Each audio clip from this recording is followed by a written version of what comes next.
So guys, നമ്മുടെ കാത്തിരിപ്പിന് അവസാനം നമ്മളുടെ കിസാർ വന്നിട്ടുണ്ട്. അപ്പോൾ നമുക്ക് കിസാറുവിൻ്റെ സ്കിൽസും ട്രേഡ്സും എല്ലാം നോക്കാം. അപ്പോൾ എങ്ങനെ ഉണ്ടെന്നൊക്കെ നോക്കാം. അപ്പോൾ come on guys, let's go to the video. Guys, ഇന്നലെ ഈ വോയിസൊക്കെ റെക്കോർഡ് ചെയ്തപ്പോൾ അത്യാവശ്യം നല്ല മഴയുണ്ടായിരുന്നു. അപ്പോൾ അതിൻ്റെ കുറച്ച് പ്രോബ്ലം കാണും. ലാസ്റ്റത്തെ വോയിസൊക്കെ ഇത്തിരി ഓക്കെയാണ്. നിങ്ങൾ ആദ്യം ഇത്തിരി ക്ഷമിക്കുക. അപ്പോൾ നോർമൽ അറ്റാക്കിൽ 2 സോഡ് അറ്റാക്സും ഒരു ലേസർ അറ്റാക്കുമാണ് ഗൈസ് നമ്മൾ വരുന്നത്. ഗൈസ്, അപ്പോൾ നമ്മളുടെ HP 97% മുകളിലുണ്ടെങ്കിൽ അവരുടെ സ്കിൽ അറ്റാക്സിൻ്റെ ഡാമേജ് ഒന്നും നമുക്ക് കിട്ടത്തുമില്ല.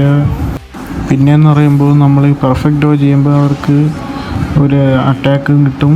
അതൊരു നല്ലൊരു ഡാമേജ് തന്നെ, ഒരു മിഡ് റേഞ്ച് ഏരിയ അറ്റാക്കാണ് അവർക്ക് കിട്ടുന്നത്.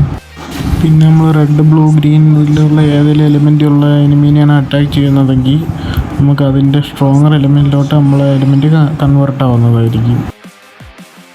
പിന്നെ നമ്മുടെ സ്കിൽ 1 എന്ന് പറയുമ്പോൾ ഒരു ലോങ് റേഞ്ച് അറ്റാക്കാണ്. അത് നമ്മൾ ട്രഷർ ഏതെങ്കിലും എനിമി ക്യാപ്ചർ ചെയ്തുകൊണ്ടിരിക്കുകയാണെങ്കിൽ അവരിലോട്ട് അറ്റാക്ക് ചെയ്യും. ഒരു സ്ഥലത്ത് മാത്രമല്ല, നമ്മൾ ട്രഷറുള്ള ക്യാപ്ചർ ചെയ്യുന്ന എല്ലായിടത്തും അറ്റാക്ക് ചെയ്യാൻ പറ്റും. എനിമി ജസ്റ്റ് ട്രഷറി ഉണ്ടായിരുന്നാൽ മതി, നമുക്ക് അറ്റാക്ക് ചെയ്യാൻ പറ്റും. നമ്മൾ സ്കിൽ 2 അതേപോലെ തന്നെയാണ്. നമ്മൾ ഡിഫൻഡേഴ്സിൻ്റെ പോലെ ഒരു സ്കില്ലാണ്. ഇപ്പോൾ നമ്മൾ ട്രഷർ ക്യാപ്ചർ ചെയ്യാൻ തോന്നിയിരിക്കുന്ന എനിമിയുടെ അടുത്ത് പെട്ടെന്ന് ട്രാൻസ്പോർട്ടായിട്ട് ഇൻസ്റ്റൻ്റായിട്ട് KO ആക്കും. അതിനുശേഷം നമ്മൾ സ്കിൽ 2 വേറൊരു സ്കില്ലിലോട്ട് മാറും.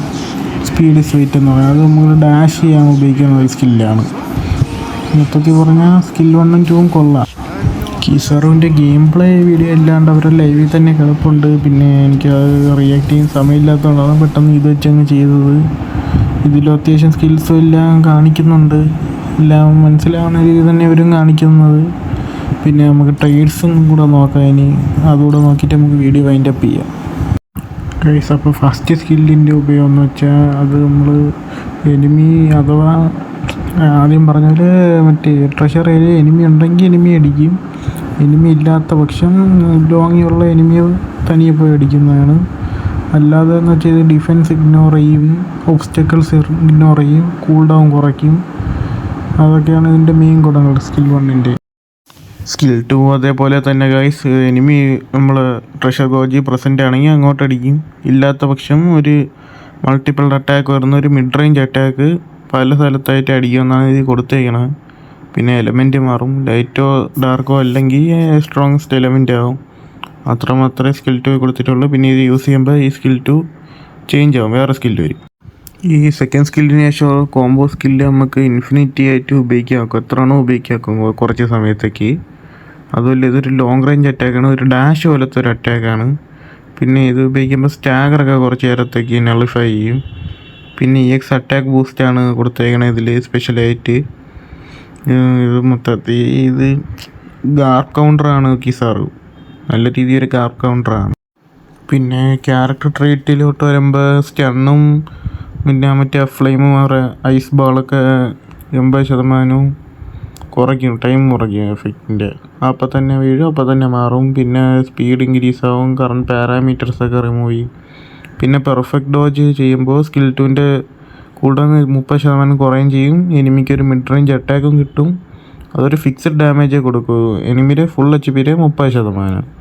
പിന്നെ നമ്മൾ റീസ്പോൺ ആകുമ്പോൾ cool down time of skill 2 increase ആവും 50%. സ്പീഡ് 30%. 10 സെക്കൻഡ് മാത്രമാണ് ഇങ്ങനെ സ്റ്റാക്ക് ചെയ്യാൻ നോക്കൂല. പിന്നെ അടുത്ത ട്രൈറ്റിലോട്ട് വരികയാണെങ്കിൽ പിന്നെ അറ്റാക്കിങ് എനിമി 100%. നമ്മളൊരു എനിമി അറ്റാക്ക് ചെയ്യുമ്പോൾ നമ്മൾ അറ്റാക്ക് 3% വെച്ച് കൂടും. ഇത് 75% വരെ ഇൻക്രീസ് ആവും. നമ്മൾ ചാകുമ്പോൾ തീരും. അതൊരു നല്ലൊരു ഇതാണ്. അറ്റാക്ക് പവർ കൂടും. പിന്നെ അറ്റാക്കിങ് വിത്ത് സ്കിൽ 50% റിക്കവറി ഡാമേജ് ഗിവൻ. നമ്മളിപ്പോൾ ഒരു എനിമിക്ക് 50% ഡാമേജ് കൊടുക്കുക, നമുക്ക് കുറച്ച് HP തിരിച്ച് കിട്ടും. പിന്നെ നലിഫൈ ട്രൈറ്റ് മറ്റേ 1 HP ലെഫ്റ്റ് മറ്റേ ഓടിൻ്റെ ട്രൈറ്റൊക്കെ റിമൂവ് ആവും, നമുക്ക് അവരെയൊക്കെ കൊല്ലാക്കും. വെന്യർ HP 50% കൂടുതൽ HP ഉള്ളപ്പോൾ നമ്മൾ സ്റ്റാഗറൊക്കെ റെസിസ്റ്റ് ചെയ്യും. ട്രൈറ്റ് 2 വെച്ചാൽ പിന്നെ അറ്റാക്കിങ് എനിമി ഇത് എലമെൻറ്റ് യുവർ സ്ട്രോങ്. അത് നല്ലൊരു ഇതാണ്. നമ്മളിപ്പോൾ പച്ച അടിക്കുമ്പോൾ നമ്മൾ ചുവപ്പാവും.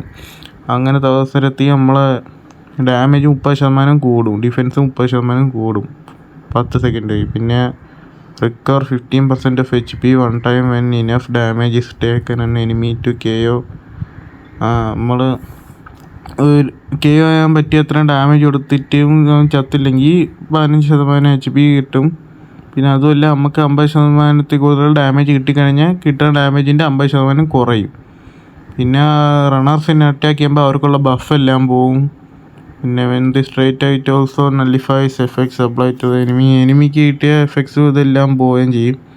പിന്നെ ഇത് ബൂസ്റ്റ് ട്രേറ്റ്, ഇതാണ് ഞാൻ പറഞ്ഞ ഗാർപ്പിനെ കൗണ്ടർ ചെയ്യണത്. നമ്മൾ HP 97% കൂടുതലുണ്ടെങ്കിൽ 100% നമ്മൾ ഏത് സ്കില്ല് ഇട്ട് അടിച്ചാലും നമുക്ക് HP പോവില്ല. അതാണ് ഗാർപ്പ് കൗണ്ടർ എന്ന് പറഞ്ഞത്. ഗാർപ്പൊക്കെ ആദ്യം ബ്ലൂ ഹോളും ഗാലക്സി ഇമ്പാക്റ്റും ഡിവൈഡും എല്ലാം അടിക്കും. നമ്മൾ ചാവുന്നില്ല, HP പോവില്ല.